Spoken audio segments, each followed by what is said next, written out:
Good morning everybody. हम लोग पिछला क्लास में इंटरमीडिएट की स्टेबिलिटी का, खास करके कार्बोकेटाइन की स्टेबिलिटी का 5 क्वेश्चन देखे थे। आज हम उससे आगे क्वेश्चन देखेंगे। देखिए, हर क्वेश्चन में मेरा कहने का जो तात्पर्य होता है बस इतना ही होता है कि सर फ्री रेडिकल हो व कार्बोकेटाइन हो, फ्री रेडिकल हो या कार्बोकेटाइन हो, इन दोनों को इलेक्ट्रॉन की कमी होती है ऑक्टेट कंप्लीट करने के लिए। जहाँ पे फ्री रेडिकल के पास 7 इलेक्ट्रॉन होता है और कार्बोकेटाइन के पास 6 इलेक्ट्रॉन होता है। लेकिन कुछ भी है तो 8 से कम ही है, यानी ऑक्टेट इनकम्प्लीट है। तो इन दोनों स्पीसीज को इलेक्ट्रॉन की कमी होती है और ये अपने ऑक्टेट को कंप्लीट करने के लिए, ये अपने आप को खुद को स्टेबल बनाने के लिए ये किसी ग्रुप से इलेक्ट्रॉन लेना चाहता है कि काश अगर किसी तरीके से मुझे अगर इलेक्ट्रॉन मिल जाए तो मुझे जो इलेक्ट्रॉन की कमी है वो कमी पूरा हो जाएगा, और जैसे इलेक्ट्रॉन की कमी पूरा हो जाएगा तो हम फिर से स्टेबल बन सकते हैं, हम स्टेबल बन जाएंगे, ऐसा उसका कहना होता है। लेकिन जहाँ पे कार्बोनाइन की बात रखा जाता है, कार्बन पे नेगेटिव चार्ज की बात रखा जाता है, तो सर कार्बन के पास लोन पेयर होता है, खुला इलेक्ट्रॉन की आबादी होती है, उसके पास इलेक्ट्रॉन ज़्यादा है, इस वजह से वो परेशान है, वो चाहता है किसी प्रजाति को इलेक्ट्रॉन दे देना। तो इसलिए अगर कार्बोनाइन को कोई इलेक्ट्रॉन देने वाला ग्रुप आ जाएगा तो बेचारे को पहले से ज़्यादा इलेक्ट्रॉन है और ऊपर से कोई देने वाला ग्रुप आ गया तो वह स्टेबल नहीं अनस्टेबल होता जाएगा, मतलब वो परेशान हो जाएगा। तो सर मेरे कहने का मतलब ये है कि फ्री रेडिकल हो कार्बोकेटाइन हो, इन दोनों को इलेक्ट्रॉन देने वाला ग्रुप चाहिए। इलेक्ट्रॉन देने वाले ग्रुप का मतलब होता है सर प्लस आई ग्रुप, स्टेबल बनाने के लिए। और जहां पे कार्बोनाइन होते हैं तो कार्बोनाइन के पास इलेक्ट्रॉन ऑलरेडी ज़्यादा होता है, इसलिए इन दोनों से इलेक्ट्रॉन खींचने वाला ग्रुप चाहिए, मतलब माइनस आई ग्रुप चाहिए। मेरे कहने का तात्पर्य यही है। तो सर एक बात तो हम यहां से ज़रूर सोच सकते हैं कि फ्री रेडिकल हो या कार्बोकेटाइन हो, इन दोनों का पैटर्न एक जैसा होता है, दोनों को इलेक्ट्रॉन की कमी होती है, इसलिए दोनों प्लस आई ग्रुप आता है, स्टेबिलिटी बढ़ाता है। लेकिन कार्बोनाइन के पास थोड़ा उल्टा होता है कि कार्बोनाइन के पास इलेक्ट्रॉन ऑलरेडी ज़्यादा है तो प्लस आई आएगा और इलेक्ट्रॉन देगा, तो पहले से ज़्यादा इलेक्ट्रॉन कार्बोनाइन के पास है ही, और ऊपर से ज़्यादा इलेक्ट्रॉन देने वाला आएगा तो वो और ज़्यादा अनस्टेबल हो जाएगा। ऐसा मेरे कहने का मतलब है। चलिए हम अपने छठा क्वेश्चन पे चलते हैं। क्वेश्चन हमारा वही है, compare stability of reaction intermediates. Question लिखिएगा फटाफट फिर से, कंपेयर स्टेबिलिटी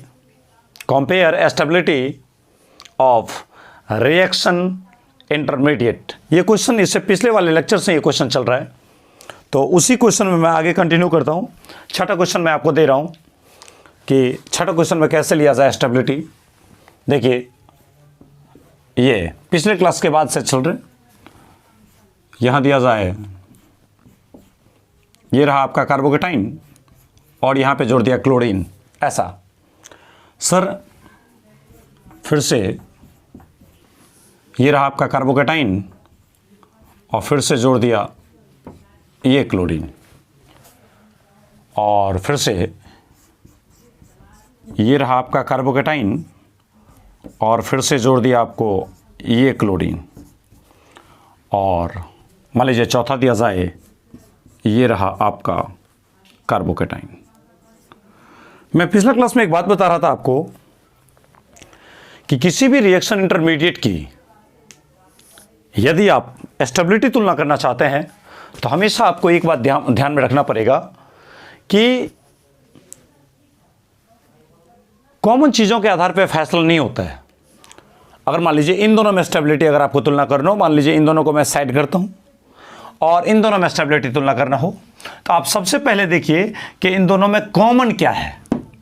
जो कॉमन है, कॉमन का मतलब जो सब में मैच करे, तो जो मैटर इसमें होगा वही मैटर इसमें होगा, तो उस मैटर के आधार पर फैसला नहीं होगा कि कौन ज़्यादा स्टेबल है और कौन कम स्टेबल है, मतलब कौन सुकून के साथ जी रहा है और कौन परेशानी में जी रहा है।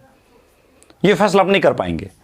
तो इसलिए हम लोग क्या करते हैं कि हमारा बात होता है, हमारा कहना होता है कि जहां पर पहली बार अंतर नजर आ जाए फैसला वहीं पर हो जाए। तो सर जहां पे अंतर आएगा वहां तो फैसला होगा, सर जहां तक दोनों में मैच करेगा उन चीजों के आधार पर तो फैसला होगा ही नहीं। तो देखिए इन सब में स्टेबिलिटी तुलना करना है, इन सभी के सभी कार्बन पे पॉजिटिव कार्बोकेटाइन, कार्बन पे पॉजिटिव कार्बोकेटाइन, कार्बन पे पॉजिटिव कार्बोकेटाइन, कार्बन पे पॉजिटिव कार्बोकेटाइन है। इन सभी कार्बोकेटाइन में आपको स्टेबिलिटी तुलना करना है। तो स्टेबिलिटी तुलना करने के लिए आपको यह सोचना पड़ेगा कि सर इसमें जो कॉमन फैक्टर है उन कॉमन को हम सबसे पहले अलग कर दें। तो देखिए यहां पे 1 2 3 4 carbon, 1 2 3 4 carbon, 1 2 3 4 carbon, 1 2 3 4 carbon. Sir ये जो 4 कार्बन है लाइन में, उसके साथ जो कार्बोकेटाइन है ये सर सब में कॉमन है। देखिए सर ये वाला मैटर सब में कॉमन है, तो इसलिए इस मैटर के आधार पे फैसला होगा ही नहीं कि कौन ज़्यादा स्टेबल है कौन कम स्टेबल है, इसका फैसला नहीं होगा। मान लीजिए इसका नाम रखा गया ए, इसका नाम बी, इसका नाम सी, इसका नाम डी, ऐसा। अब इन चारों के स्टेबिलिटी अगर आपको तुलना करना है तो आप एक बात सोच सकते हैं कि सर ये क्लोरीन जो होता है, अगर आपको -I स्ट्रेंथ याद हो, पिछले लेक्चर में जाके देखिएगा, -I स्ट्रेंथ +I स्ट्रेंथ ये सब पढ़ाया गया है पीछे के लेक्चर में। तो क्लोरीन के बारे में अगर आपको पता हो तो आपको पता होगा कि कार्बन का इलेक्ट्रॉन नेगेटिविटी जहां 2.5 होता है, sp3 कार्बन है, क्योंकि एक हाइड्रोजन भी तो यहां पे होगा। अरे भाई 1 बॉन्ड 2 बॉन्ड 3 बॉन्ड, तो एक हाइड्रोजन का छुपा हुआ बॉन्ड है, तो ऑलरेडी यहां पे 4 बॉन्ड हो जाएगा, तो sp3 कार्बन है, तो मतलब इसका इलेक्ट्रॉन कितना होगा 2.5 होगा। और ये क्लोरीन है तो इसका कितना होता है 3 होता है। तो आप एक बात सोच सकते हैं कि कार्बन के तुलना में क्लोरीन का इलेक्ट्रॉन नेगेटिविटी ज़्यादा, मतलब इलेक्ट्रॉन खींचने की क्षमता ज़्यादा, मतलब इलेक्ट्रॉन लेगा। और ऐसे भी आप जाकर के -I ग्रुप के स्ट्रेंथ में देखेंगे तो क्लोरीन को -I ग्रुप के सीरीज में रखा गया है। क्लोरीन को -I ग्रुप में रखा गया, मतलब इलेक्ट्रॉन खींचने वाले ग्रुप है।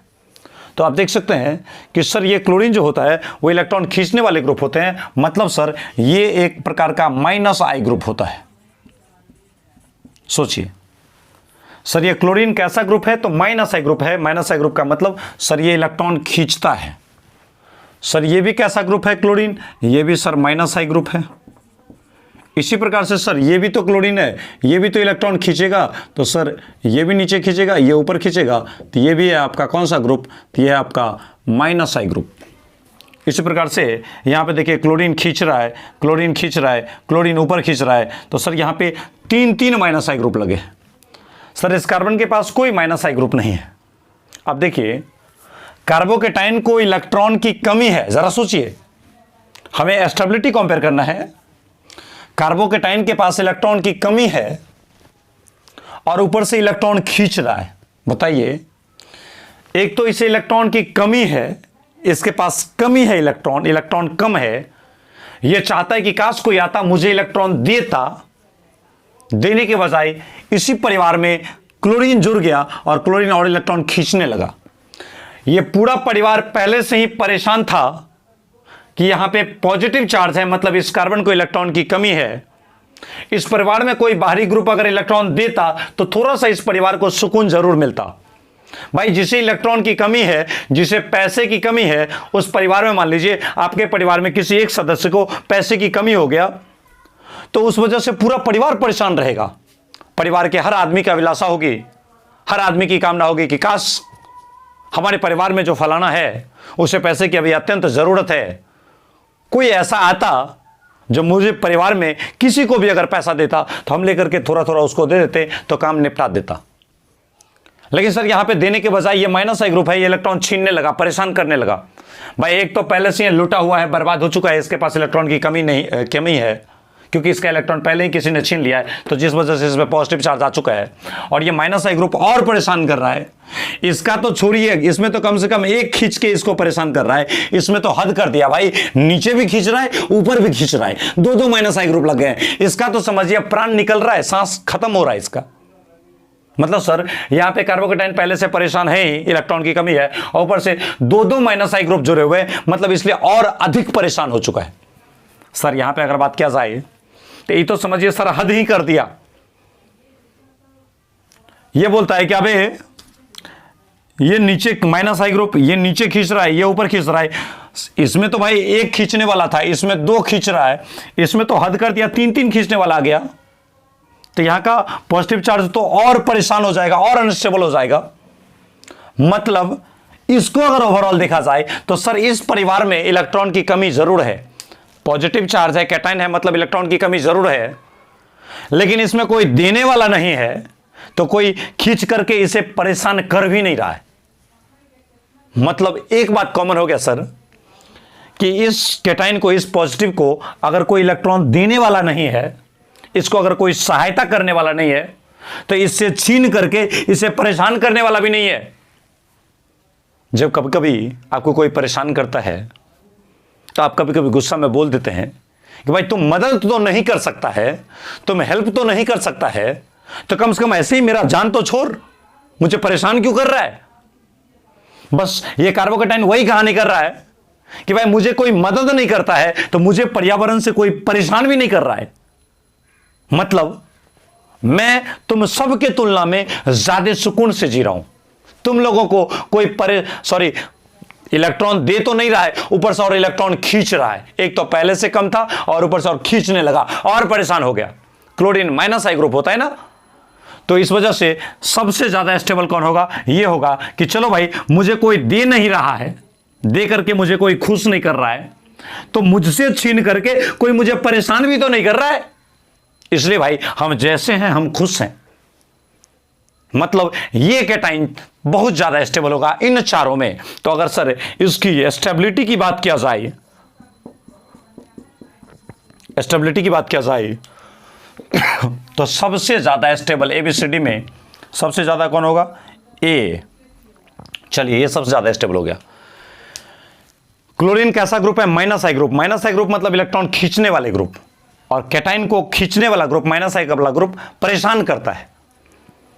तो सर इसमें तीन तीन परेशान करने वाले हैं, इसमें एक परेशान करने वाले हैं, इसमें दो परेशान करने वाले हैं। तो सबसे ज्यादा इन तीनों में खुश कोई नहीं है, लेकिन फिर भी इन तीनों में खुश कौन होगा? तो सर इन तीनों में थोड़ा ये ज्यादा खुश रहेगा, क्योंकि सर इसे एक ही खींचने वाला है, एक ही परेशान करने वाला ग्रुप है, इसलिए स्टेबिलिटी। इसके बाद किसका आ जाएगा?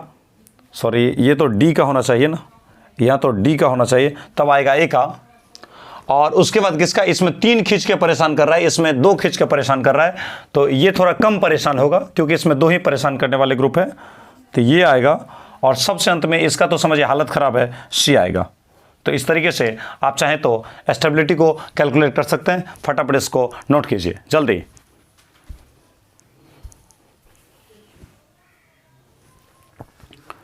चलिए छठा क्वेश्चन आपका हो गया। अब मैं सातवां क्वेश्चन कंपेयर करता हूं। थोड़ा चीज़ों को समझिएगा क्योंकि ये ऑर्गेनिक है। जब इसमें चीज़ों को आप एक बार अनुभव कर जाते हैं, सीख जाते हैं बनाना, तो उसके बाद इसमें टाइम नहीं लगता है। मिटा दें, चलिए।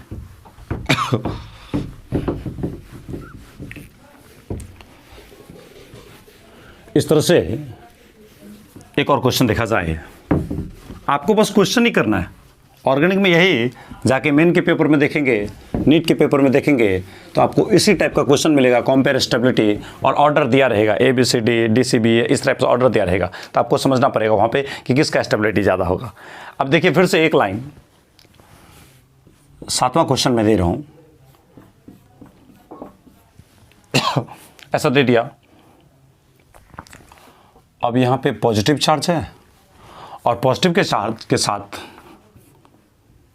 CHO ग्रुप दिया है, CHO। उसके बाद फिर से एक और क्वेश्चन अगर ले सकते हैं, पॉजिटिव चार्ज और इसके बाद इसमें क्या है? O माइनस ग्रुप है। अब इसके बाद देखिए पॉजिटिव चार्ज है और यहाँ पे मान लीजिए NH3 प्लस है, ऐसा ग्रुप दे दिया है। या NH3 से बेहतर होगा, थोड़ा ज़्यादा समझ में आएगा कब? जब NF3 प्लस दे दिया ऐसा। और एक क्वेश्चन ऐसा दे दिया जाए, ऐसा कर दिया जाए और बोला जाए कि इन सब में स्टेबिलिटी किसका ज़्यादा होगा। क्वेश्चन तो आपको आ रहा है कि मान लीजिए इसका नाम रखा गया ए, इसका नाम रखा जाए बी, इसका नाम रखा जाए सी, इसका नाम रखा जाए डी। तो आपको बताना है कि इन ABCD में स्टेबिलिटी किसका ज़्यादा होगा। तो स्टेबिलिटी तुलना करने के लिए आप सबसे पहले कॉमन चीज़ों को अलग कर दें।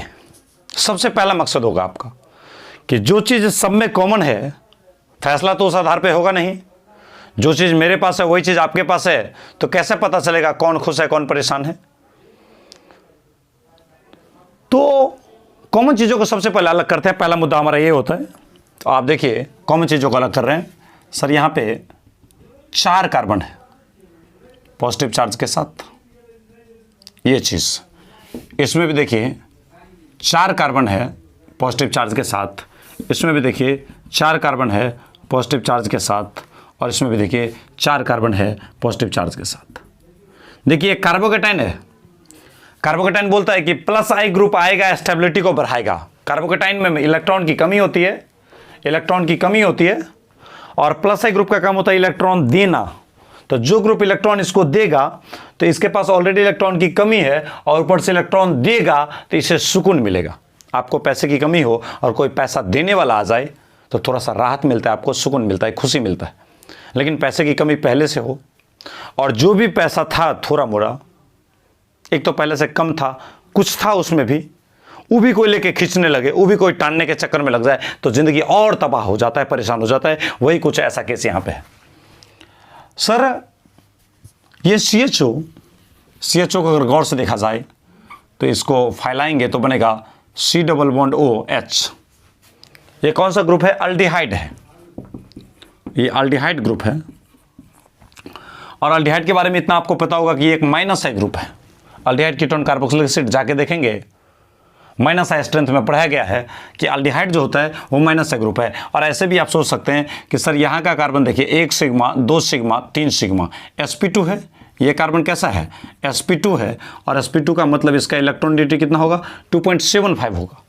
जबकि यहाँ का कार्बन का देखिएगा तो 1 सिग्मा, 2 सिग्मा, नीचे है तीसरा सिग्मा, और 1 हाइड्रोजन ऊपर मान लीजिए है तो चौथा सिग्मा हो गया। मतलब यहाँ का कार्बन कैसा है? sp3 है, और sp3 का मतलब इलेक्ट्रॉन डेंसिटी कितना होगा? 2.5 होगा। अब देखिए इस कार्बन का इलेक्ट्रॉन नेगेटिविटी 2.5 है, और इस कार्बन का इलेक्ट्रॉन डेंसिटी 2.75 है, तो इस कार्बन का इलेक्ट्रॉन डेंसिटी क्या है? ज़्यादा है। तो इलेक्ट्रॉन नेगेटिविटी ज़्यादा तो इलेक्ट्रॉन खींचने की क्षमता ज़्यादा, मतलब ये कैसा ग्रुप है सर? तो ये अल्डिहाइड अपने आप में एक प्रकार से इलेक्ट्रॉन खींचने वाले ग्रुप हैं, मतलब माइनस आई ग्रुप है। ये इलेक्ट्रॉन माइनस आई ग्रुप है, मतलब इलेक्ट्रॉन खींचने वाले ग्रुप है। तो इस ग्रुप का नाम रखा जाता है माइनस आई ग्रुप। अब देखिए एक लाइन, माइनस आई ग्रुप है तो ये तो ऑलरेडी आप समझ रहे हैं कि परेशान करेगा, मतलब ये कैसा ग्रुप है? परेशान करने वाला ग्रुप है। लेकिन सर O माइनस को देखिए, O माइनस, अगर आपको प्लस आई स्ट्रेंथ का ऑर्डर याद होगा तो सबसे ज़्यादा होता था CH2 माइनस, उसके बाद NH माइनस, उसके बाद O माइनस। मतलब ये इलेक्ट्रॉन देने में काफ़ी ताकतवर ग्रुप है, प्लस आई ग्रुप में भी अव्वल दर्जे का ग्रुप है। मतलब ये ग्रुप कैसा है? तो इलेक्ट्रॉन देने वाला ग्रुप है। आहा, कार्बोकेटाइन को तो ऐसा ही ग्रुप चाहिए। कार्बोकेटाइन के पास ऑलरेडी पहले से इलेक्ट्रॉन की कमी है, और कोई ऐसे ग्रुप आ गए जो इसको इलेक्ट्रॉन दे रहा है, तो ऑलरेडी इस कार्बोकेटाइन के पास धीरे धीरे इलेक्ट्रॉन पहुंचेगा, इस बेचारे को सुकून मिलेगा, खुशी मिलेगा। मतलब सर ये कैसा ग्रुप है? तो ये है आपका प्लस आई ग्रुप। प्लस आई ग्रुप क्या करेगा? इलेक्ट्रॉन धकेलेगा, तो इस कार्बोकेटाइन को थोड़ा सा खुशी मिलेगा। अब देखिए यहां कार्बोकेटाइन है, और NF3 प्लस दुनिया का सबसे ताकतवर माइनस आई ग्रुप, दुनिया का सबसे ज्यादा इलेक्ट्रॉन खींचने वाला ग्रुप, वो कौन होता है? NF3 प्लस होता है। जाके देखिए ऑर्डर में आपको, तो ये आपका माइनस आई ग्रुप है, और वो भी काफ़ी स्ट्रॉन्ग है, काफ़ी ज़्यादा खींचने में एक्टिव है। मतलब कार्बोकेटाइन से तो समझिए इलेक्ट्रॉन एकदम निचोड़ रहा है, बहुत ज़्यादा ताकतवर है इलेक्ट्रॉन खींचने में। जाके देखेंगे माइनस आई ग्रुप के स्ट्रेंथ में। तो सर ये परेशान नहीं, काफ़ी परेशान करने वाला ग्रुप है। ये परेशान करने वाला ग्रुप है, ये माइनस आई है। और ये माइनस आई ग्रुप तो है लेकिन ये काफ़ी स्ट्रॉन्ग है, काफ़ी ताकतवर खींचने वाले हैं, और ये खींचने वाले हैं लेकिन उतने ताकतवर नहीं है। सर ये सबसे अच्छा काम कर रहा है, ये इलेक्ट्रॉन दे रहा है, तो कार्बोकेटाइन को इलेक्ट्रॉन देता, स्टेबिलिटी बढ़ाता, ऐसा है।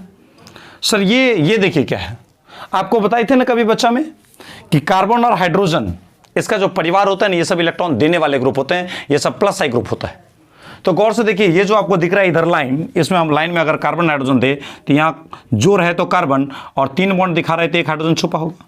यहाँ छोर है तो क्या होगा, कार्बन और 1 बॉन्ड दिखा रहा है, इसका मतलब 3 हाइड्रोजन छुपा होगा। यहाँ छोर है तो कार्बन और 1 बॉन्ड दिखा रहा है, इसका मतलब 3 हाइड्रोजन छुपा होगा, ऐसा कहानी होगा। तो सर ये देने वाले ग्रुप है, ऐसा है, ये भी इलेक्ट्रॉन दे रहा है, लेकिन ये इलेक्ट्रॉन खींचने वाला है, ये NF3+, ये भी इलेक्ट्रॉन खींचने वाला है। तो ये दोनों खींचने वाला है, मतलब ये दोनों ग्रुप क्या करता है, स्टेबिलिटी को घटाता है, मतलब मॉलिक्यूल को परेशान करता है। लेकिन ये भी प्लस आई ग्रुप है, अल्काइल ग्रुप है, ये भी कार्बन हाइड्रोजन का झुंड है, तो ये भी कार्बन हाइड्रोजन का झुंड का काम होता है इलेक्ट्रॉन देना, तो ये आपका प्लस आई ग्रुप, मतलब इलेक्ट्रॉन देने वाला ग्रुप। तो कार्बोकेटाइन को इलेक्ट्रॉन की कमी होती है, ऊपर से इलेक्ट्रॉन देता है, एक तो कमी है और दूसरा दे रहा है। मान लीजिए हमें पैसे की कमी हो और कोई दे रहा है तो थोड़ा सा सुकून मिलेगा, मतलब हम स्टेबल होंगे, अस्थाई बन जाएंगे। इसे भी इलेक्ट्रॉन की कमी है और ये ग्रुप इलेक्ट्रॉन दे रहा है, तो इसको भी सुकून मिलेगा, मतलब इसे भी खुशी मिल रहा है, इसे भी खुशी मिल रहा है, लेकिन ये तो इलेक्ट्रॉन की कमी है और ऊपर से छीन रहा है, परेशान कर रहा है। इसे इलेक्ट्रॉन की कमी है और ऊपर से काफ़ी छीन रहा है, इसे काफ़ी परेशान कर रहा है। तो बताइए सबसे ज़्यादा सुकून में कौन है? तो इतना तो पता चल गया, ये परेशान करने वाला है, ये परेशान करने वाला है, ये खुश करने वाला ग्रुप है, ये खुश करने वाला ग्रुप है। तो इन दोनों का स्टेबिलिटी इन दोनों से ज़्यादा होगा, ये बात तो आप समझ गए हो। अब इन दोनों में कौन ज़्यादा? तो प्लस आई स्ट्रेंथ अगर याद हो तो इलेक्ट्रॉन देने की ताकत किसका ज़्यादा होता है? O- का होता है। इलेक्ट्रॉन देने की ताकत इन दोनों में, ये कार्बन हाइड्रोजन के ग्रुप है और ये O- है, तो इसका इलेक्ट्रॉन देने की ताकत ज़्यादा होता है। तो कार्बोकेटाइन को प्लस आई ग्रुप स्टेबिलिटी बढ़ाता है, लेकिन ये कैसा प्लस आई ग्रुप है? तो काफ़ी तेजी से इलेक्ट्रॉन देने वाला ग्रुप है, काफ़ी तगड़ा प्लस आई ग्रुप है, मतलब काफ़ी ज़्यादा करके इलेक्ट्रॉन देगा। तो इसी वजह से यहाँ का कार्बोकेटाइन कुछ ज़्यादा स्टेबल हो जाएगा और ये थोड़ा सा कम स्टेबल होगा। हालांकि ये भी स्टेबल है, ये भी स्टेबल है, लेकिन ये इलेक्ट्रॉन ज़्यादा देता है क्योंकि ये स्ट्रॉन्ग प्लस आई ग्रुप है। प्लस आई ग्रुप का स्ट्रेंथ अगर याद हो तो ये स्ट्रेंथ में आगे आता है और ये वाला जो है झुंड, ये कार्बन हाइड्रोजन का झुंड, ये पीछे जाता है। इसलिए इन दोनों में स्टेबिलिटी किसका ज़्यादा? तो पहले बी का, उसके बाद डी का। अब इन दोनों में देखिए, इसमें तो ये माइनस आई ग्रुप है, इलेक्ट्रॉन खींच रहा है, ये माइनस आई ग्रुप है, ये भी इलेक्ट्रॉन खींच रहा है। तो पहले मैं इन दोनों में लिख लेता हूँ। पहले स्टेबल कौन होगा? बी, उसके बाद डी। तो पहले होता है बी, उसके बाद होता है डी, ऐसा देखा। अब इन दोनों में देखिए कौन ज़्यादा स्टेबल? तो ये तेजी से खींचेगा इलेक्ट्रॉन, कार्बोकेटाइन को इलेक्ट्रॉन की कमी है और ऊपर से ये ज़्यादा खींच रहा है, तो ये परेशान ज़्यादा होगा, ये कार्बोकेटाइन परेशान ज़्यादा हो जाएगा। इस कार्बोकेटाइन को कमी ज़रूर है, परेशानी ये जरूर कर रहा है, लेकिन ये कम इलेक्ट्रॉन खींचता है, लेकिन ये तो एकदम हद कर दिया इलेक्ट्रॉन खींचने में। इसलिए ये बेचारा बोलता है कि हम ठीक हैं इसके तुलना में, इसका तो हालत ख़राब हो गया है क्योंकि बहुत ज़्यादा खींचने वाला आ गया है। इसी वजह से पहला, इसके बाद कौन आएगा? ए आएगा, उसके बाद कौन आएगा? सी आएगा। इस तरीके से आप इस क्वेश्चन को भी सॉल्व कर सकते हैं। इसके आगे मैं क्वेश्चन डिस्कस करता हूँ, फटाफट इसको पहले नोट कीजिए, फिर मैं इसके आगे आपको बताता हूँ कहानी।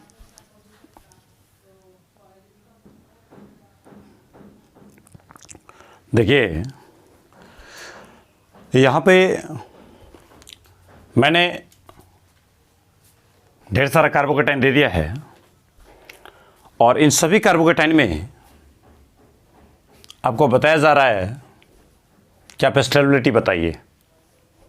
देख रहे हैं, कार्बन पे पॉजिटिव, कार्बन पे पॉजिटिव, कार्बन पे पॉजिटिव, कार्बन पे पॉजिटिव, इन सभी कार्बोकेटाइन में आपको स्टेबिलिटी पूछा जा रहा है। तो एक चीज़ आप सोचिए, यहाँ कोना है तो कार्बन, यहाँ कोना है तो कार्बन, यहाँ कोना है तो कार्बन, यहाँ कोना है तो कार्बन और यहाँ कोना है तो कार्बन, सब जगह कार्बन है। यहाँ जोर है तो कार्बन, यहाँ छोर है तो कार्बन, यहाँ छोर है तो कार्बन।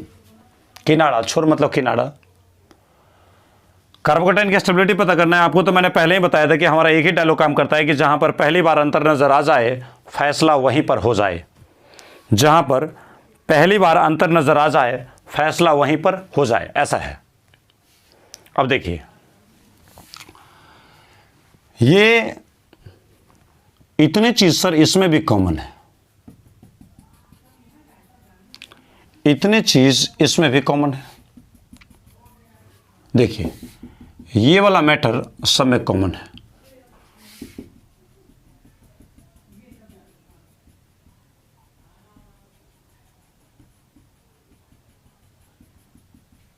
ये वाला मैटर सब में कॉमन है। अब देखिए सर, यहां कार्बोकेटाइन है, पॉजिटिव चार्ज है कार्बोकेटाइन, यहां भी इस कार्बन पे भी पॉजिटिव चार्ज कार्बोकेटाइन, इस कार्बन पे भी पॉजिटिव चार्ज कार्बोकेटाइन, इस कार्बन पे भी पॉजिटिव चार्ज, मतलब क्या है, कार्बोकेटाइन। यहां देखिए कार्बन है ना, तो कार्बन के साथ एक बॉन्ड दिखा रहा है तो 3 हाइड्रोजन छुपा होगा। यहां कार्बन है तो एक बॉन्ड दिखा रहा है तो 3 हाइड्रोजन छुपा होगा। यहां कार्बन है और एक बॉन्ड दिखा रहा है, इसका मतलब 3 हाइड्रोजन छुपा होगा। यहां भी देखिए कार्बन तो होगा ही, इन सारे जगह पे कार्बन तो है ही। अब यहां छोर है तो यहां कार्बन है तो इस पे 3 हाइड्रोजन छुपा है, इस कार्बन पे भी 3 हाइड्रोजन छुपा है, इस कार्बन पे भी 3 हाइड्रोजन छुपा है, ऐसा है। अगर इलेक्ट्रॉन देने की बात हो, अगर आपको प्लस आई स्ट्रेंथ याद हो तो याद होगा प्रोटियम से ज्यादा इलेक्ट्रॉन कौन देता था, ड्यूटेरियम। याद है क्या, प्रोटियम से ज्यादा इलेक्ट्रॉन कौन देगा, ड्यूटेरियम। तो इसीलिए CH3 से ज्यादा इलेक्ट्रॉन कौन देगा, CD3। प्रोटियम से ज्यादा इलेक्ट्रॉन देता है ड्यूटेरियम, तो इसके पास 3 प्रोटियम है यानी 3 हाइड्रोजन है और इसके पास 3 ड्यूटेरियम है, और यहां भी एक कार्बन है, यहां भी एक कार्बन है, तो कार्बन कार्बन यहां पे है, तो यहां भी एक कार्बन, यहां भी एक कार्बन, कार्बन पे तो फैसला हुआ नहीं। लेकिन इसके पास क्या है, 3 ड्यूटेरियम है और इसके पास है 3 प्रोटियम, और आप जानते हैं कि ड्यूटेरियम ज्यादा इलेक्ट्रॉन देता है, तो 3 प्रोटियम की तुलना में 3 ड्यूटेरियम तो ज्यादा इलेक्ट्रॉन ऑब्वियसली देगा। तो इस वजह से हम बोल सकते हैं कि CD3 का इलेक्ट्रॉन देने की ताकत CH3 की तुलना में ज्यादा है। ये ज्यादा इलेक्ट्रॉन देता है, चपा चपा के इलेक्ट्रॉन देता है। तो सर इसमें इस कार्बन को, इस कार्बोकेटाइन को कौन कौन इलेक्ट्रॉन देगा, ये CH3, ये CH3, ये CH3। कमजोर है ये सब भाई, इन दोनों में अगर तुलना किया जाए तो ये CH3 इलेक्ट्रॉन देने में थोड़ा सा कमजोर है, और ये क्या है, CD3 थोड़ा सा तगड़ा है, तगड़ा पार्टी है। दोनों इलेक्ट्रॉन देता है, ये भी देता है, ये भी देता है, लेकिन ये मान लीजिए कि बिल्कुल धीरे धीरे देता है और एकदम समझिए चपा चपा के देता है, मतलब ज्यादा इलेक्ट्रॉन डोनेट करता है, ऐसा मैंने बोला। अब देखिए इसके पास क्या है, कमजोर पार्टी सब है। इसके पास क्या है, देखिए CD3 CD3 CD3, मतलब ये तीनों मिलाकर के इस कार्बोकेटाइन को इलेक्ट्रॉन देगा। ये CD3 कैसा है, तगड़ा तगड़ा तगड़ा, ये तीनों तगड़ा मिलकर के इस कार्बोकेटाइन को इलेक्ट्रॉन दे रहा है। इसमें आप देखिए क्या है कि एक तगड़ा है और CH3 दो कमजोर है। ये इलेक्ट्रॉन लेके इसको देगा, ये लेके इसको देगा, ये लेके इसको देगा, और तब ये कार्बन सब इलेक्ट्रॉन का इकट्ठा करके इधर कार्बोकेटाइन की ओर पुश करेगा। इसमें देखिए तो CD3 है तगड़ा, CD3 है तगड़ा, CH3 है कमजोर। तो इसमें क्या चीज आ रहा है कि भाई इसमें CH3 मतलब 3 कैसा है, कमजोर है। इलेक्ट्रॉन देने वाला जरूर है, CH3 इलेक्ट्रॉन देने वाले जरूर हैं, लेकिन आप देख सकते हैं कि ये CH3 और CD3 में थोड़ा सा CH3 कैसा है, कमजोर है, और CD3 कैसा है, तगड़ा है। तो इसलिए इसके पास 3 कमजोर इलेक्ट्रॉन देने वाले हैं कार्बोकेटाइन को। यहां पे देखिए ये तगड़ा इलेक्ट्रॉन देने वाला, ये तगड़ा इलेक्ट्रॉन देने वाला, ये तगड़ा इलेक्ट्रॉन देने वाला, तो ये इधर चपा के देगा, इधर चपा के देगा, इधर चपा के देगा, तो ये सब मिल करके फिर इस कार्बोकेटाइन को इलेक्ट्रॉन पुश करेगा। तो सर इसमें क्या है, 3 तगड़ा है, 3 तगड़ा है। ये भी है प्लस आई ग्रुप, ये भी है प्लस आई ग्रुप, CH3 भी प्लस आई ग्रुप है, CD3 भी प्लस आई ग्रुप है, लेकिन प्लस आई का पावर CH3 के तुलना में CD3 का ज्यादा होता है, इसलिए इलेक्ट्रॉन देने में कैसा ग्रुप है, तगड़ा ग्रुप है। तो आप एक चीज देख सकते हैं कि इसके पास 3 तगड़ा देने वाला है। इसके पास जरा देखें तो क्या है, एक तगड़ा है, एक तगड़ा है, और प्लस कमजोर, कमजोर, ये भी कमजोर है, ये भी कमजोर है। तो CH3 अगर कमजोर है, इसको बोलते हैं 2 कैसा है, तो 2 कमज़ोर है। और यहाँ पे क्या है, CD3 मतलब 2 कैसा है, तगड़ा इलेक्ट्रॉन देने में है, और प्लस ये CH3 कैसा है, कमज़ोर ग्रुप है, तो ये थोड़ा सा एक कमज़ोर है। देखिए पॉजिटिव चार्ज है कार्बोकेटाइन, इसे इलेक्ट्रॉन की कमी है, तो अगर तगड़ा ग्रुप इलेक्ट्रॉन देगा तो इलेक्ट्रॉन देगा ज्यादा, तो कार्बोकेटाइन को इलेक्ट्रॉन की कमी पूरा हो जाएगा ज्यादा। और जब इसे इलेक्ट्रॉन की कमी पूरा हो जाएगा ज्यादा, आप ही बताइए, अगर आपको किसी चीज की कमी है और देने वाले एकदम ताकतवर हैं, तो आपकी कमी को जल्दी पूरा कर देगा, मतलब जल्दी आपको राहत मिलेगा, जल्दी आप सुकून की जिंदगी जीने लगेगा। लेकिन अगर आपको किसी चीज की कमी है और देने वाला है, कमी पूरा करने वाला है, लेकिन वो कमी पूरा करने वाले के पास खुद ही कमजोर है, वो खुद ही ताकतवर नहीं है, तो वो उतना ज्यादा आपको डोनेट नहीं कर पाएगा। और जब आपको उतना ज़्यादा डोनेट नहीं कर पाएगा, तो ऑलरेडी आपकी कमी बरकरार रह जाएगी, मतलब आप परेशान से परेशान ही रह जाएंगे। हाँ, थोड़ा पहले ज़्यादा परेशान थे, अब थोड़ा कम परेशान होंगे। लेकिन वहीं पे अगर ताकतवर होते देने वाले, तो आपकी परेशानी को चुटकी में गायब कर देता। बस वही बात। सर इसमें देखा जाए तो इसमें सबसे ज़्यादा देने वाला 3 तगड़ा ग्रुप इलेक्ट्रॉन देगा, तो कार्बोकेटाइन की इलेक्ट्रॉन की कमी जल्दी पूरा हो जाएगा। तीनों तगड़ा मिलकर के अगर जब इसे इलेक्ट्रॉन सपोर्ट करेगा, तो इस कार्बोकेटाइन को इलेक्ट्रॉन की कमी पूरा हो जाएगा, मतलब ये सुकून की जिंदगी जिएगा। मतलब अगर इसे ए बोला जाए, इसे बी बोला जाए, इसे सी बोला जाए, इसे डी बोला जाए, तो बताइए सबसे ज़्यादा सुकून के साथ सबसे ज़्यादा स्टेबिलिटी किसका है? तो सबसे ज़्यादा स्टेबिलिटी इसमें 3 तगड़ा देने वाला है, इसलिए सबसे ज़्यादा स्टेबिलिटी किसका है? बी का है। चलिए ये हो गया। उसके बाद देखिए तो किसमें, सर इसमें 3 को कमजोर है, इसको तो खत्म कीजिए। इसमें 1 तगड़ा 2 कमजोर है। चलिए इसमें 2 तगड़ा 1 कमजोर है। जरा सोचिए तो, सब देने वाले ही ग्रुप है, लेकिन इसमें 3 कमजोर ग्रुप इलेक्ट्रॉन डोनेट कर रहे हैं, और यहां पे 1 तगड़ा ग्रुप है और 2 कमजोर इलेक्ट्रॉन देने वाले हैं। इसके पास क्या है? 2 तगड़ा ग्रुप है इलेक्ट्रॉन देने वाले और 1 कमजोर ग्रुप इलेक्ट्रॉन देने वाले। तो एक चीज तो यहां से समझ में आ गया कि सर इसमें भी 3 ग्रुप मिलकर देता है, इसमें भी 3 ग्रुप मिलकर देता है, इसमें भी 3 ग्रुप मिलकर देता है, लेकिन 3 में से यहां पे 2 तगड़ा है। इसमें तो सर तीनों का तीनों तगड़े था, इसलिए सबसे ज्यादा स्टेबल हुआ। इसमें से 3 में से 2 तगड़ा, कमजोर पार्टी एक ही है, मतलब अभी भी इलेक्ट्रॉन ज्यादा देगा। और जब ये ज्यादा देगा, ये ज्यादा देगा, तो यहां पे इलेक्ट्रॉन ज्यादा आएगा। और ये तो बेचारा देगा लेकिन थोड़ा सा कम देगा। तो लेकिन सबसे ज्यादा स्टेबल ये, उसके बाद सुकून की जिंदगी ये जिएगा, डी वाला। अब एक बात बताइए, बी डी हो चुका है, बी उसके बाद डी, सी और ए में कौन ज्यादा? तो देखिए 3 ग्रुप देने वाले हैं, लेकिन इसमें तीनों कमजोर है, और 3 में से इसका 2 ही कमजोर है, लेकिन 1 तगड़ा इलेक्ट्रॉन देने वाला है, स्ट्रॉन्ग प्लस है ग्रुप है CD3। ऑलरेडी ये इलेक्ट्रॉन देगा ज्यादा, तो इससे इलेक्ट्रॉन की कमी पूरा हो जाएगा ज्यादा, मतलब इसका स्टेबिलिटी क्या हो जाएगा? ज्यादा। यानी इसके बाद कौन आएगा? सी आएगा, और सबसे अंत में हमारा कौन आएगा? ए आएगा। इसको फटाफट नोट किया जाए। इसके बाद हम अगला क्वेश्चन लेते हैं, 9 नंबर क्वेश्चन। अभी तक मैं सब जगह क्या कर रहा था? कार्बोकेटाइन की तुलना कर रहा था।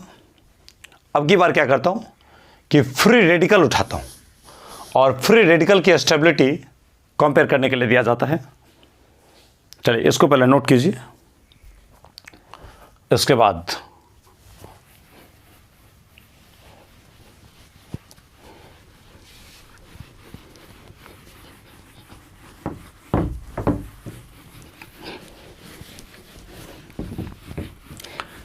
एक बात हमेशा याद रखें कि पिछले लेक्चर में प्लस आई ग्रुप और माइनस आई ग्रुप, इसका स्ट्रेंथ दिया गया था।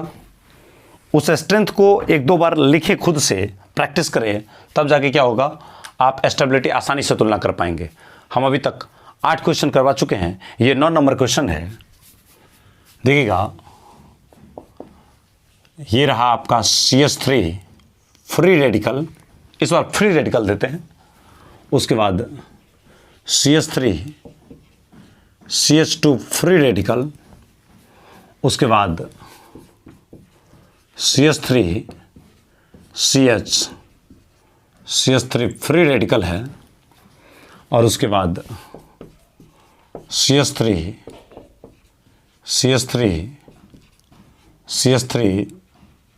फ्री रेडिकल है। अब एक चीज सोचिए, कार्बन पे बेजोरा इलेक्ट्रॉन यानी ये फ्री रेडिकल, ये भी फ्री रेडिकल, ये भी फ्री रेडिकल, ये भी फ्री रेडिकल। आपको पता है फ्री रेडिकल का स्पेशल लेक्चर आप देखे होंगे, तो उसमें आपको ये बताया होगा कि फ्री रेडिकल हो या कार्बोकेटाइन हो, दोनों का परेशानी एक ही टाइप का है कि दोनों के पास इलेक्ट्रॉन की कमी है। इसलिए प्लस आई ग्रुप आएगा तो इसे इलेक्ट्रॉन देगा, तो इसे जो इलेक्ट्रॉन की कमी है वो पूरा होगा और ये बेचारे लोग सुकून के साथ अपनी जिंदगी जिएंगे। कहानी कुछ ऐसा ही है। यहां पे फ्री रेडिकल है तो इसके पास इलेक्ट्रॉन की कमी है, इसे कोई इलेक्ट्रॉन देने वाला ग्रुप चाहिए, और जैसे इसके पास इलेक्ट्रॉन देने वाले ग्रुप आएंगे तो ऑलरेडी इसकी स्टेबिलिटी को क्या करेंगे, बढ़ाएंगे। तो यहां से आप देख सकते हैं, थोड़ा इसको एक्सपेंड करेंगे तो चीजें आसानी से समझ में आएंगे। CH3 ये रहा, इसमें देखिए CH3 CH और देखिए फ्री रेडिकल। इसमें देखिए इसको अगर फैलाते हैं तो ये बनता है CH3 CH3 और यहां पे देखिए H, ये रहा आपका फ्री रेडिकल। इसी प्रकार से देखा जाए तो यहां पे CH3 CH3 और ये रहा आपका फ्री रेडिकल। देखिए ये मिथाइल फ्री रेडिकल है, इस इलेक्ट्रॉन की कमी है। अब देखिए प्रोटियम से ज्यादा इलेक्ट्रॉन देगा ड्यूटेरियम, उससे ज्यादा इलेक्ट्रॉन देगा ट्रिशियम, उससे ज्यादा इलेक्ट्रॉन देता है CH3। प्लस आई पावर अगर आपको याद हो, प्लस आई ग्रुप का स्ट्रेंथ अगर याद हो आपको, तो प्लस आई ग्रुप में प्रोटियम से ज्यादा इलेक्ट्रॉन कौन देता है, ड्यूटेरियम। ड्यूटेरियम से ज्यादा इलेक्ट्रॉन कौन देता है, ट्रिशियम। और ट्रिशियम से ज्यादा इलेक्ट्रॉन कौन देगा, CH3 मिथाइल। तो एक चीज आप देख रहे हैं कि सर हाइड्रोजन दुनिया का सबसे घटिया इलेक्ट्रॉन देने वाला ग्रुप है, और इधर CH3 थोड़ा सा ज्यादा हो चुका है इलेक्ट्रॉन देने में। तो देखिए ये बेचारे, इन दोनों में अगर तुलना किया जाए तो हाइड्रोजन हो जाएगा दुनिया का सबसे घटिया इलेक्ट्रॉन देने वाला ग्रुप, और CH3 इन तीनों से तो ज्यादा अच्छा है। तो सर इसे इलेक्ट्रॉन की कमी है, और ये देने वाले कमजोर हैं, ये भी कमजोर है, ये भी कमजोर है। यहां पे इस फ्री रेडिकल को इलेक्ट्रॉन की कमी है, क्योंकि देखिए ना, एक बॉन्ड में 2 इलेक्ट्रॉन, तो 3 बॉन्ड में कितना होगा, 6 इलेक्ट्रॉन, और एक इलेक्ट्रॉन यहां पे है 7। तो अष्टक पूरा करने के लिए इसे इलेक्ट्रॉन की कमी है, तो इस कमी को पूरा करने के लिए ये कमजोर भी अपना कुछ इलेक्ट्रॉन की डेंसिटी इधर शिफ्ट करेगा, ये कमजोर भी अपना इलेक्ट्रॉन की कुछ आबादी इधर शिफ्ट करेगा। पूरा इलेक्ट्रॉन नहीं देगा, बस इलेक्ट्रॉन की कुछ डेंसिटी को उधर धकेलेगा, मतलब थोड़ा सा अंश, थोड़ी सी जनसंख्या उधर की तरफ धकेल देगा। तो ये भी कमजोर है, ये भी कमजोर है, ये भी कमजोर है। इस फ्री रेडिकल को इलेक्ट्रॉन की कमी है, और देने वाले तीनों के तीनों क्या है, कमजोर है। यहां पे अगर देखा जाए तो ये भी फ्री रेडिकल है, इसे भी इलेक्ट्रॉन की कमी है, जिसमें 2 कमजोर है और ये एक तगड़ा है। तो बताइए इससे ज्यादा तो ये स्टेबल होगा, क्योंकि इस फ्री रेडिकल को इलेक्ट्रॉन की कमी था, लेकिन इसकी कमी को पूरा करने के लिए 3 कमजोर पार्टी मिले हुए हैं। 3 कमजोर मिल करके इसे बोल रहा है कि चलो भाई हम तुमको इलेक्ट्रॉन देंगे, लेकिन इससे अभी भी कमी है, लेकिन इसमें थोड़ा सा कमी कुछ हद तक दूर हो जाएगा, इसलिए क्योंकि इसके पास तीनों के तीनों कमजोर देने वाले थे। इसमें क्या खासियत आ रहा है कि 2 कमजोर है लेकिन एक तो तगड़ा है, तो ऑलरेडी ये इलेक्ट्रॉन देगा ज्यादा, तो इसकी तुलना में इसका स्टेबिलिटी बढ़ेगा ज्यादा। इसमें जरा देखिए क्या, इसमें तो 3 देने वाले हैं, जिसमें एक कमजोर है और 2 बेचारे तगड़े हैं। इधर से दे रहा है इलेक्ट्रॉन, इधर से भी दे रहा है, दोनों मिलकर दे रहा है, और ये दोनों तगड़ा इलेक्ट्रॉन देने वाला है, तब तो इसकी स्टेबिलिटी और ज्यादा बढ़ेगा। अब इसे आगे देखिए सर, इस कार्बन फ्री रेडिकल में अगर गौर से देखा जाए तो इसके पास तो सर ये भी है तगड़ा, ये भी है तगड़ा, ये भी है तगड़ा, तो इसके पास तो तीनों के तीनों ग्रुप कैसे हैं, तगड़े इलेक्ट्रॉन देने वाले हैं। तो इस फ्री रेडिकल को इलेक्ट्रॉन की जो कमी है वो कमी तुरंत पूरा हो जाएगा, मतलब तुरंत सुकून के साथ जीवन जीने लगेगा। सर इलेक्ट्रॉन की कमी सारे फ्री रेडिकल को था, लेकिन इसकी कमी को पूरा करने के लिए 3 भिखमंगे इलेक्ट्रॉन दे रहे हैं। और बताइए भिखमंगा है, अगर देने में ये भिखमंगा है तो भाई कितना देगा, बहुत कम देगा, इसलिए इसकी कमी पूरा नहीं हो पाता है। लेकिन इन चारों में देखिए ये भिखमंगा है, तो ये इन तीनों के तुलना में ये जरूर दानी है। प्लस आई ग्रुप का स्ट्रेंथ, प्लस आई ग्रुप का ताकत, मतलब इलेक्ट्रॉन देने की ताकत इन तीनों के तुलना में तो इसका जरूर ज्यादा है। तो एक लाइन हम ये सोच सकते हैं कि सर ये ज्यादा ताकतवर है, ये सब कमजोर है। तो सर यहां तो तीनों के तीनों ताकतवर है इलेक्ट्रॉन देने में, इसलिए इस फ्री रेडिकल को इलेक्ट्रॉन की कमी पूरा हो जाएगा, क्योंकि 3 दिशा से तगड़े ग्रुप इलेक्ट्रॉन दे रहे हैं, इसलिए इसका स्टेबिलिटी क्या होगा, सबसे ज्यादा होगा। उससे कम इसका स्टेबिलिटी होगा क्योंकि इसमें 2 ही इलेक्ट्रॉन देने वाले हैं, और उससे भी कम इसका इलेक्ट्रॉन स्टेबिलिटी होगा क्योंकि इसमें एक ही तगड़ा देने वाला है। और इसमें तो भाई कोई तगड़ा देने वाला है ही नहीं, ये तो दुनिया का सबसे महान भिखमंगा लोग इलेक्ट्रॉन दे रहा है, तो बहुत कम देगा। इसी वजह से स्टेबिलिटी की अगर बात किया जाए तो यदि आप इन सभी फ्री रेडिकल का स्टेबिलिटी सोचेंगे, इसका नाम ए रखा जाए, इसका नाम बी रखा जाए, इसका नाम यदि सी रखा जाए और इसका नाम यदि डी रखा जाए, तो स्टेबिलिटी सबसे ज़्यादा किसका होगा, तो सबसे ज़्यादा होगा डी का, उसके बाद होगा सी का, उसके बाद होगा बी का, उसके बाद होगा ए का, ऐसा बन जाएगा। इसे फटाफट नोट कीजिए, मैं इसको मिटाता हूं। देखिए ये फ्री रेडिकल होता और यहां पे अगर मान लीजिए पॉजिटिव चार्ज ही होता तो वो कार्बोकेटाइन बन जाता, लेकिन आंसर का पैटर्न यही रहता, क्योंकि सर फ्री रेडिकल और कार्बोकेटाइन दोनों के इलेक्ट्रॉन की कमी होती है, इसलिए प्लस आई ग्रुप आएगा, स्टेबिलिटी को बढ़ाएगा क्योंकि उसे इलेक्ट्रॉन की कमी पूरा कर देगा। चलिए अब 10 नंबर क्वेश्चन देखिए।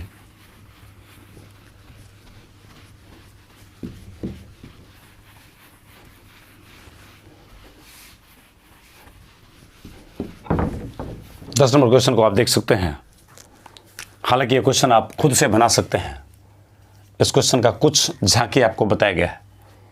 जैसे CH3 आप सोच सकते हैं CH2 फ्री रेडिकल, ऐसा है। अगला CH2 double bond CH free radical. अगला है CH triple bond free radical, ऐसा है। अब इसमें आप देख सकते हैं इसका नाम अगर रखा जाए A, इसका नाम रखा जाए B, इसका नाम रखा जाए C, तो इन तीनों में किसका स्टेबिलिटी ज़्यादा होगा? सर यहाँ कार्बोकेटाइन रहता ना तो उसे भी इलेक्ट्रॉन की कमी ही होती, और फ्री रेडिकल है तो इसे भी क्या है, इलेक्ट्रॉन की कमी ही है, मतलब दोनों का एक ही टाइप का परेशानी है। इसलिए जो कार्बोकेटाइन का क्रम होगा वही फ्री रेडिकल का भी क्रम होगा, और कार्बोकेटाइन इसी पे दे करके, पॉजिटिव चार्ज इसी पे दे करके मैं इससे पिछले बता चुका हूँ पिछले वीडियो में। तो फिर भी आप तुलना कर सकते हैं कि सर ये CH3 है और यहाँ पे CH है और यहाँ फ्री रेडिकल है, ऐसा। सर यहाँ पे अगर देखा जाए तो CH और डबल बॉन्ड CH और यहाँ फ्री रेडिकल है। सर यहाँ पे अगर गौर से देखा जाए तो HC ट्रिपल बॉन्ड C और यहाँ पे फ्री रेडिकल है। सर इस कार्बन को अगर एक्सपेंड कर दिया जाए तो यहाँ से C इस पे 3 H को जोड़ेंगे, ऐसा। अब देखिए ये कार्बन पे फ्री रेडिकल, कार्बन पे फ्री रेडिकल, कार्बन पे फ्री रेडिकल, ये सब तो कार्बन पे फ्री रेडिकल है। सर इस कार्बन को अगर देखा जाए तो सिंगल है तो सिग्मा, सिंगल है तो सिग्मा, सिंगल है तो सिग्मा। तो इस तरीके से इस कार्बन के तरफ, कार्बन के पास कितने टोटल सिग्मा बॉन्ड है? 4 सिग्मा बॉन्ड है। आप जानते होंगे नंबर ऑफ हाइब्रिड ऑर्बिटल बराबर number of sigma bond plus number of lone pair. तो सर इसके पास हाइब्रिड ऑर्बिटल की संख्या 4 है, इसलिए इसका हाइब्रिडेशन क्या होगा? sp3। इसके पास देखिए सिंगल है तो सिग्मा, सिंगल है तो सिग्मा, और डबल बॉन्ड में भी क्या होगा? 1 सिग्मा और 1 पाई होगा। हमें पाई की तो कोई ज़रूरत नहीं है, हमें सिग्मा की ज़रूरत है। तो सर इसके पास पाई लिख करके या ना लिख करके हमें क्या फ़ायदा, फिर भी रहने दीजिए। सिग्मा बॉन्ड कितना है, 1 2 3, यानी इस कार्बन का हाइब्रिडाइजेशन हो जाएगा sp2। सर यहाँ पे देखा जाए सिंगल है तो सिग्मा, और यहाँ पे ट्रिपल है, ट्रिपल में क्या होगा, एक सिग्मा होता है और बाकी के 2 पाई होते हैं। हमें तो पाई का कोई महत्व नहीं है, लेकिन सिग्मा चाहिए, एक इधर है एक इधर है, 2 सिग्मा है। तो 2 सिग्मा है तो इसका हाइब्रिडेशन क्या होगा, sp। देखिए sp3 कार्बन अगर है तो इसका इलेक्ट्रोनेगेटिविटी 2.5 है, और ये sp2 कार्बन अगर है तो इसका इलेक्ट्रोनेगेटिविटी 2.75 है, और अगर ये sp कार्बन है तो इसका इलेक्ट्रोनेगेटिविटी 3.25 है। अब देखिए ये sp3 है, इसका इलेक्ट्रोनेगेटिविटी कम है, इसका इलेक्ट्रोनेगेटिविटी ज़्यादा है, और इससे भी इलेक्ट्रोनेगेटिविटी ज़्यादा है, ऐसा है। तो आप ही बताइए, इसका इलेक्ट्रोनेगेटिविटी सबसे कम है, तो इलेक्ट्रोनेगेटिविटी कम तो इलेक्ट्रॉन खींचने की क्षमता कम, और खींचने की क्षमता कम तो खिंचवाने की क्षमता ज़्यादा, मतलब ये ग्रुप इलेक्ट्रॉन देना चाहता है। इसलिए इस ग्रुप का नाम क्या होता है, प्लस आई ग्रुप। इसको क्या बोलते हैं हम लोग, प्लस आई ग्रुप बोलते हैं। सर ये तो sp2 कार्बन है, यहां का इलेक्ट्रोनेगेटिविटी ज्यादा है, तो आप जानते हैं सर कि इलेक्ट्रोनेगेटिविटी ज्यादा तो इलेक्ट्रॉन खींचने की क्षमता ज्यादा, और इलेक्ट्रॉन खींचने की क्षमता ज्यादा मतलब इलेक्ट्रॉन लेगा। सर जैसे ये ग्रुप इलेक्ट्रॉन देता था, फ्री रेडिकल को इलेक्ट्रॉन की कमी है और ऊपर से ये ग्रुप इलेक्ट्रॉन दे रहा है, तो इसे मजा आ रहा है, सुकून मिल रहा है।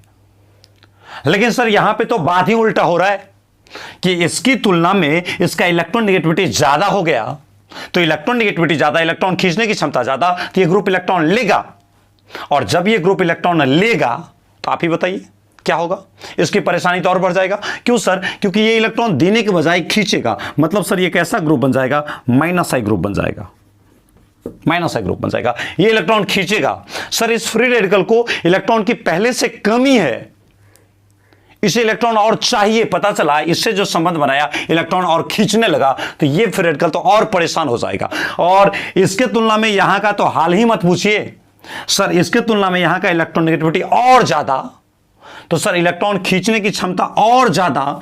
ये तो थोड़ा धीरे धीरे भी खींचता था, लेकिन ये तो समझिए और तेजी से खींचेगा। मतलब सर ये कैसा ग्रुप है, ये माइनस आई ग्रुप तो है, लेकिन स्ट्रॉन्ग माइनस आई ग्रुप है, काफी ताकतवर इलेक्ट्रॉन खींचने वाले ग्रुप है। इस वजह से ज्यादा इलेक्ट्रॉन अपनी ओर खींच लेगा, और जैसे ही ज्यादा से ज्यादा इलेक्ट्रॉन अपनी ओर खींचेगा, तो बताइए ये फ्री रेडिकल जीने मरने पे आ जाएगा कि जिए कि मरे, मतलब इसकी स्थिति सबसे ज्यादा खराब हो जाएगी।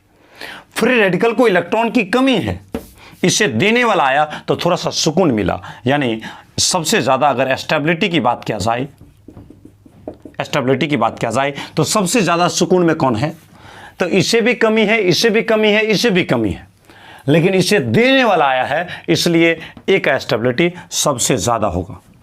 बी और सी में आप गौर से देख सकते हैं कि सर यहां खींच रहा है और यहां जबरदस्ती खींच रहा है, तो सर कमी इसके पास भी है, कमी इसके पास भी है। कमी मान लीजिए मेरे पास है और मुझसे जो पैसा छीन रहा है वो कमजोर है, तो कम छीनेगा, लेकिन कमी मुझे है और मुझसे जो छीन रहा है वो काफी ताकतवर है, तब तो वो ज्यादा छीन लेगा, और ज्यादा छीन लेगा तो हमारी जिंदगी में परेशानी ज्यादा आ जाएगा, तबाही ज्यादा आ जाएगा। मतलब सर ये थोड़ा सा चलेगा, लेकिन ये तो समझिए हद से ज्यादा परेशान है। तो इसलिए ए के बाद आएगा बी,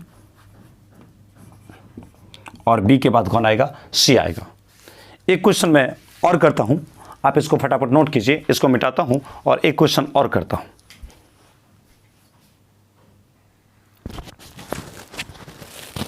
यहां पे देखिए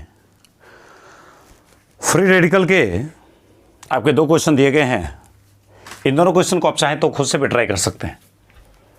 पहले का आंसर बताइए, 11 नंबर क्वेश्चन का आंसर आप बता सकते हैं, क्योंकि इस टाइप का क्वेश्चन मैं पिछले लेक्चर में किया था। देखिए इसको अगर मान लिया जाए ए, इसको मान लिया जाए बी, इसको मान लिया जाए सी, तो आखिर किसका स्टेबिलिटी ज़्यादा होगा, ये क्वेश्चन है। तो आप सोच सकते हैं यहाँ पे कि सर ये फ्री रेडिकल है, तो इसे इलेक्ट्रॉन की कमी है और ये कुछ नहीं तो क्या होगा, कार्बन होगा, कार्बन होगा, कार्बन होगा, सब जगह कार्बन होगा। और कार्बन जैसे यहाँ का कार्बन जैसे 2 बॉन्ड बना रहा है तो 2 हाइड्रोजन छुपा होगा, यानी ये क्या होगा, तो CH2 होगा। इसी टाइप से CH2 यहाँ पे क्या होगा, जैसे एक कार्बन है, छोड़ है तो कार्बन, और ये एक बॉन्ड जैसे दिखा रहा है तो इसके पास 3 हाइड्रोजन होगा तो CH3, मतलब ऐसा बन जाएगा। तो इस फ्री रेडिकल को आप देख सकते हैं कि इधर से एक तरफ से इलेक्ट्रॉन देने वाला है, इस फ्री रेडिकल को इधर से भी इलेक्ट्रॉन देने वाले हैं, प्लस आई ग्रुप है, और इसे नीचे की तरफ इलेक्ट्रॉन देने वाले ग्रुप हैं। मतलब ये ऐसा फ्री रेडिकल है जिसे 3 तरफ से इलेक्ट्रॉन की दिया जा रहा है, मतलब इसकी कमी जल्दी पूरा हो जाएगा। ये भी फ्री रेडिकल है, इसे भी इलेक्ट्रॉन की कमी है, लेकिन दुख की बात यह है कि इसे नीचे से भी इलेक्ट्रॉन दे रहा है और इधर ऊपर से इलेक्ट्रॉन दे रहा है, मतलब 2 दिशा से इलेक्ट्रॉन देने वाले ग्रुप है। सर ये भी फ्री रेडिकल है, इसे भी इलेक्ट्रॉन की कमी है, लेकिन इसे मात्र एक तरफ से इलेक्ट्रॉन देने वाला है, मतलब इसे परेशानी अभी भी है। तो बताइए, किसी आदमी को पैसे की कमी हो, इसको भी कमी हो, इसको भी कमी हो, इसे 3 तरफ से सपोर्ट मिल रहा है कार्बन हाइड्रोजन का, इसे कार्बन हाइड्रोजन का वही सपोर्ट 2 तरफ से मिल रहा है और इसे सपोर्ट मात्र एक दिशा से मिल रहा है। तो ऑलरेडी अगर सुकून की जिंदगी जी रहा होगा, स्टेबिलिटी की अगर बात किया जाए तो सबसे ज़्यादा कौन होगा, ए, उसके बाद बी, उसके बाद सी। ये जल्दी मजा आएगा। इसको ज़रा देखिए, ये क्वेश्चन थोड़ा अच्छा है, उससे ज़रूर अच्छा है। इसमें आपको फ्री रेडिकल की स्टेबिलिटी तुलना करना है। कैसे तुलना करेंगे ज़रा सोचिए। तो सर फ्री रेडिकल है, इसे इलेक्ट्रॉन की कमी है, इलेक्ट्रॉन की कमी है तो इसे इलेक्ट्रॉन देने वाला ग्रुप चाहिए। इलेक्ट्रॉन देने वाले कहने का मतलब होता है प्लस आई ग्रुप चाहिए। प्लस आई ग्रुप आएगा, स्टेबिलिटी को बढ़ाएगा। जिसका प्लस आई पावर होगा ज़्यादा, उसी का स्टेबिलिटी क्या होगा, ज़्यादा, ऐसा मैंने बोला। तो देखिए सर, ये चीज़ तो कॉमन है, 3 कार्बन पे फ्री रेडिकल, 3 कार्बन पे फ्री रेडिकल, और यहां भी देखिए 3 कार्बन पे फ्री रेडिकल, और यहां भी देखिए 3 कार्बन पे फ्री रेडिकल। अब देखिए सर, ये NH2 है। आप जानते हैं कि कार्बन की तुलना में नाइट्रोजन का इलेक्ट्रॉन नेगेटिविटी ज़्यादा होता है, इसलिए NH2 कैसा ग्रुप है, तो सर ये है माइनस आई ग्रुप। आपको अगर ज़रा सा भी दिक्कतें हो रहा है तो प्लस आई ग्रुप और माइनस आई ग्रुप का जो स्ट्रेंथ पढ़ाया हुआ है उसको जाकर के आप पढ़ ले, वो कहानी पूरी समझ में आ जाएगी। NH3+, ये तो सर समझिए तगड़ा माइनस आई ग्रुप है, मतलब ये इलेक्ट्रॉन खींचने वाला ग्रुप है, लेकिन पॉजिटिव चार्ज है तो ये और तेजी से खींचने वाला ग्रुप है। यानी ये माइनस आई ग्रुप कैसा है, काफ़ी स्ट्रॉन्ग है, स्ट्रॉन्ग माइनस आई ग्रुप है। और ये NH-, माइनस से इलेक्ट्रॉन ज़्यादा है, ये देना चाहता है इलेक्ट्रॉन, इसलिए ये प्लस आई ग्रुप है, प्लस आई ग्रुप है। और इसमें तो कोई बाहर का ग्रुप जुड़ा नहीं है। अब देखिए, फ्री रेडिकल को इलेक्ट्रॉन की कमी होता है, ये बात आप भी जानते हैं, ये बात हम भी जानते हैं। लेकिन सर प्लस आई ग्रुप इसे इलेक्ट्रॉन देगा तो इसकी स्टेबिलिटी को बढ़ाएगा। फ्री रेडिकल को इलेक्ट्रॉन की कमी होती है, और अगर कोई बाहर से देने वाला इलेक्ट्रॉन आ गया, इलेक्ट्रॉन देने वाला ग्रुप आ गया, तो इसकी स्टेबिलिटी को बढ़ा देगा। सर इसमें कोई बाहर से इलेक्ट्रॉन देने वाला ग्रुप नहीं है, तो भाई देने वाला नहीं है तो कोई खींचने वाला भी तो नहीं है, तो ये तो कम से कम इसे देने वाला था तो इसकी स्टेबिलिटी को बढ़ाया। इसे ना कोई देने वाला है ना कोई खींचने वाला है, चलिए इसको छोड़ दीजिए। सर इसमें तो खींचने वाला है, तो फ्री रेडिकल को ऑलरेडी इलेक्ट्रॉन की कमी है और ऊपर से ये ग्रुप इलेक्ट्रॉन खींचता है, माइनस आई ग्रुप है। सर कैसे समझे माइनस है, जाके आप माइनस आई ग्रुप का स्ट्रेंथ देखें। और ऐसे भी आप अंदाजा लगा सकते हैं, कार्बन की तुलना में नाइट्रोजन का इलेक्ट्रॉन ज़्यादा तो इलेक्ट्रॉन खींचेगा ज़्यादा, यानी ये माइनस आई ग्रुप है। सर ये नाइट्रोजन है, ऊपर से प्लस है, नाइट्रोजन है मतलब खींचने की क्षमता ज़्यादा था, अब प्लस का मतलब ये हुआ कि इसका भी इलेक्ट्रॉन किसी ने छीन लिया, तो ये एक तो शेर है, इलेक्ट्रॉन खींचने में नंबर 1 है, और ऊपर से इसका भी भोजन किसी ने छीन चुका है, तब तो ये डबल शेर बन जाएगा, बहुत ज़्यादा ताकतवर हो जाएगा इलेक्ट्रॉन खींचने में। तो बताइए सबसे ज़्यादा स्टेबिलिटी, सबसे ज़्यादा सुकून के साथ इन सभी में से कौन जिएगा, तो सर इसे इलेक्ट्रॉन की कमी है तो इसका नाम रखा जाए ए, इसका नाम बी, इसका नाम सी, और इसका नाम अगर डी रखा जाए, तो इन सब में से ये ग्रुप इलेक्ट्रॉन देने वाला ग्रुप है। NH- क्या करता है, इलेक्ट्रॉन देता है, तो इसे इलेक्ट्रॉन की कमी है, ऊपर से देने वाला ग्रुप आया तो इसकी स्टेबिलिटी को बढ़ा देगा, यानी स्टेबिलिटी सबसे ज़्यादा किसका होगा, सी का होगा। उसके बाद ये इलेक्ट्रॉन छीन रहा है तो फ्री रेडिकल परेशान हो जाएगा, ये भी इलेक्ट्रॉन छीन रहा है तो फ्री रेडिकल और परेशान हो जाएगा। तो इस वजह से आप देख सकते हैं इसे कोई ना दे रहा है ना कोई ले रहा है, मतलब इसका स्टेबिलिटी इससे थोड़ा कम होगा, तो डी आ जाएगा। और अब इन दोनों में बताइए, इसे भी कमी है इसे भी कमी है, लेकिन इसे खींचने वाला थोड़ा कमज़ोर है। एक तो इलेक्ट्रॉन की कमी है और ऊपर से खींच रहा है, परेशान होगा।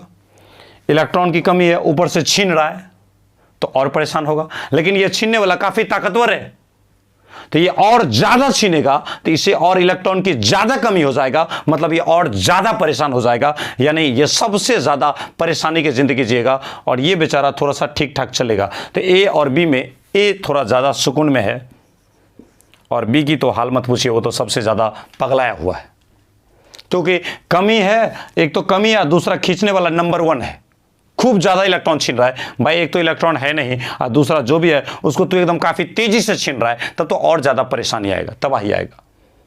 इस तरीके से आप इस फ्री रेडिकल और कार्बोकेटाइन इन दोनों के क्वेश्चन को आपने देख लिया। अब अगले क्लास में हम आपको कार्बोनाइन या फिर से एनाइन इन सब का स्टेबिलिटी को लेकर के आएंगे। उम्मीद है कि ये पूरा वीडियो आपको समझ में आई होगी, और अगर ये वीडियो पसंद आई हो तो हमारे वीडियो को अवश्य एक बार लाइक करें, बिना लाइक किए हुए ना छोड़ें। और अगर पूरी कोर्स की जानकारी चाहिए तो हमारे कॉन्टैक्ट नंबर पे आप अवश्य कॉल करें, उस पर पूरे 11वीं और 12वीं के कोर्स दिए जा रहे हैं, सेपरेट उसका बैच टाइम बनाया हुआ है। मिलते हैं फिर से इसी कॉन्सेप्ट को लेके अगले वीडियो में, उसमें कार्बोनाइन को बताया जाएगा और ढेर सारे एनाइन को बताया जाएगा। जीओसी काफ़ी ज़्यादा इंपॉर्टेंट होते हैं, इन सब चीज़ों को समझिए, क्योंकि यही सब चीज़ अक्सर पूछे जाते हैं। कंपटीशन इसी सब चीज़ों से चलते हैं। या फिर से यूँ सोचिए कि जब भी क्वेश्चन कोई टफ बनता है तो इसी सब कॉन्सेप्ट को उसमें डाल दिया जाता है, तो क्वेश्चन में टफनेस आ जाती है। तो मिलते हैं फिर से अगले वीडियो में। Thank you.